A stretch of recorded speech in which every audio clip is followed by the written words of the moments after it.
جل الخالق. این دیگه چیه؟ این دیگه چیه؟ نمیتونی باور کنی که توی این جعبه چوبی یه هیولای 7 میلیارد تومانی خوابیده.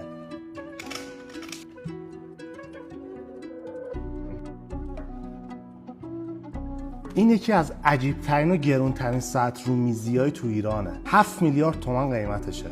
کلاً ازش 30 تا ساخته شده و نسخه‌ای که دستمه نسخه‌ای که برای فروشگاه بوکرر ساخته شده. این ساعت رو کمپانی اولیس ناردن ساخته و یکی از عجیب‌ترین ساعت‌های دنیاست. این برج مکانیکی که می‌بینید مکانیزمی داره که باور کردنش غیر قابل تصوره. این ساعت که 3 تا منطقه زمانی مختلف رو همزمان دنبال میکنه تشکیل شده از 633 قطعه مکانیکی. عجیب‌ترین قسمت این ساعت اینه که این ساعت با دنیای بیرونش ارتباطی نداره.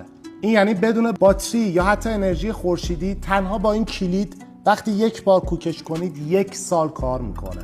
بله درست شنیدید، 365 روز، و این به خاطر وجود 6 قوطی فنر عظیم در ساختارشه و البته چرخ تعادلی که فقط با فرکانس نیم هرتز کار میکنه و همین فرکانس پایین هم باعث شده که پیچیدگی دد بیت سکند داشته باشه، یعنی ثانیه شمار ساعت مثل ساعت کوارتز حرکت میکنه در حالی که این یه ساعت مکانیکیه. 3 تا منطقه زمانی مختلف رو همزمان دنبال میکنه و با همین کلید هم میشه اون 3 تا منطقه رو تنظیم کرد. 72 کیلوگرم وزن داره. خیلی تجربه عجیبیه که وقتی با یه ساعت لوکس $70,000 کار میکنی که تو 663 قطعه مکانیکی داره باید ثابت باشه، ولی این ساعت تکون میخوره، تاب میخوره و تا 120 درجه خودش رو اصلاح میکنه. این به خاطر اینه که این ساعت الهام گرفته از بویه‌های دریاییه. چرا که اولیس ناردن کمپانیه که به ساخت کرونومترهای دریایی در قرن 20 شهرت داشت و برای سالگرد با شکوه 175 سالگیش همچین سازه عجیبی رو خلق کرد. یکی از عجیب ترین ساعت‌هایی که تا حالا بشر ساخته.